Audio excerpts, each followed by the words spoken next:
Salut les Herpers. Aujourd'hui c'est une super journée puisque nous avons nos bébés Morelias pilotage chenille qui ont éclos, donc tous éclos. Donc ils ont commencé à éclore, enfin la première tête est sortie à 55 jours d'incubation. Donc cette année là on les avait incubés, je vous avais fait une vidéo où on mettait les œufs dans l'incubateur. Donc cette année c'est vrai que j'ai incubé un peu plus frais à 30 degrés d'œufs. Souvent j'utilise 31,5 quand j'incube des œufs de python, mais bon, entre 30 et 31,5, franchement, ça fonctionne. Donc vous voyez là, sur la vitre, on peut voir qu'il y a un petit peu de buée cette fois-ci. Hein. Je vous ai dit qu'il fallait pas trop mettre d'humidité, mais ça c'est normal, c'est parce qu'en fait, comme les bébés à la fin de l'incubation génèrent de la chaleur, en fait, il fait plus chaud à l'intérieur de la boîte qu'à l'extérieur de la boîte. Donc voyons voir ces petits mignons. Hop. Salut les petits gars. Et voilà. En ce moment, on a plein de drosophiles de mouches là. Et voilà, donc là vous voyez, donc tous les œufs sont vides. Hein, ah, là il y en a un où le petit a dû rester dedans. Et sinon, tous sont vides. Celui-là, c'est pareil. Celui-là, par exemple, vous voyez, il s'est bien développé, mais il est mort avant la fin de l'incubation. Il est assez déformé et tout. Alors, pourquoi? Je ne sais pas. Mais parfois, ça arrive. C'est triste, mais c'est comme ça. Par contre, les autres sont nickel. Donc souvent ils se mettent ensemble. C'est pour ça qu'au départ je les laisse ensemble. Alors vous voyez, typiquement ils sont nickel. Et on voit ils sont bien dodus au niveau du ventre parce qu'ils ont bien absorbé tout le liquide amniotique qui était. Là on voit encore la petite la petite fente ombilicale. Voilà, qui n'est pas encore complètement refermée, donc normal, hein, puisque ils viennent juste de naître. Des fois, il peut y avoir le bout du cordon aussi, quoi. Et ils sont déjà vraiment beaux. Et donc, avec le temps, ils vont prendre toutes leurs couleurs. Donc, j'ai préparé une petite boîte pour les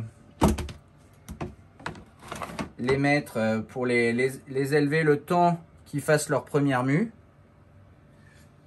Alors, c'est vrai qu'avant, on avait tendance à les séparer direct, mais là, souvent, je les laisse ensemble quelques temps parce que j'ai l'impression que les bébés serpents, voilà, ils ont envie d'être ensemble. Ils sont toujours en groupe comme ça. Je pense que c'est important les premiers temps de les laisser ensemble jusqu'à ce qu'ils démarrent. Donc, 2... Alors ça c'est la souche noir et jaune USA qu'on a, qui est vraiment sympa. Deuxième, vous voyez, super mignon.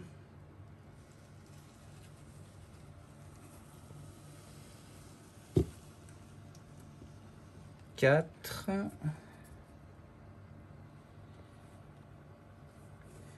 Alors il y en a qui ont des dessins sympas. Alors vous voyez, les chenilles, même avec des parents super flashy, noir et jaune et tout, quand ils naissent, hein, ils sont vraiment tout gris comme ça. Et au fur et à mesure, à partir de la première année, ils vont prendre des couleurs. 1, 2, 3, 4, 5. Hop. Et ils ont vraiment une belle taille.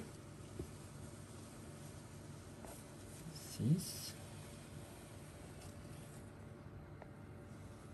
7,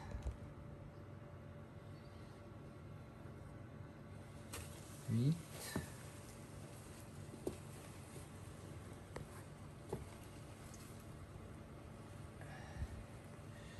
9, 10,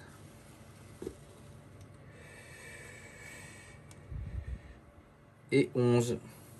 Voilà, j'aurais pu en avoir au final 13. Mais il y en a un qui est mort dans l'œuf. Celui-là aussi, à mon avis.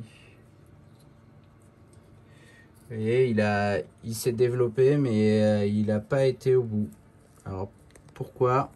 On ne sait pas. Pourtant, il est bien formé. Ah, mais non, il est vivant. Putain, mortel. Nickel. Bah, juste, il s'était pas ouvert. Il n'avait pas ouvert son œuf, ça peut arriver. Mais par contre, il est bien vivant. Donc, c'est cool. On va le laisser tranquillement prendre connaissance de son nouvel environnement.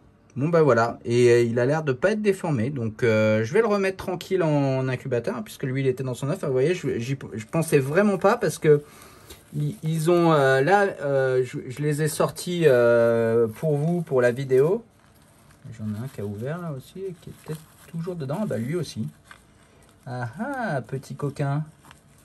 Toi aussi tu es encore... alors vous voyez, il y a quasiment presque 5 jours de différence, 6 jours de différence entre la première tête qui est sortie et ces deux-là. Donc là, aujourd'hui, on est mardi. La première tête était sortie vendredi dernier, quoi.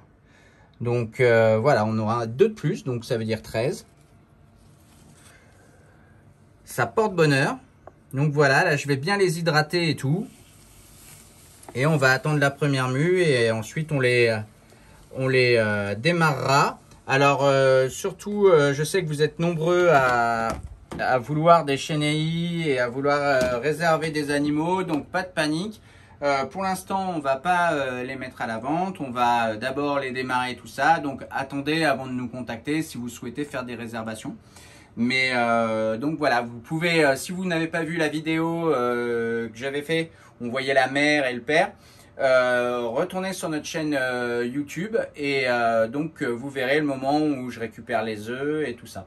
Donc voilà, c'était la sortie des petits chenilles, toujours un moment vraiment génial. Et puis vous voyez, en plus il y a eu un peu de choses inhabituelles avec ce bébé qui était déformé et mort-né. Voilà, ça arrive parfois malheureusement.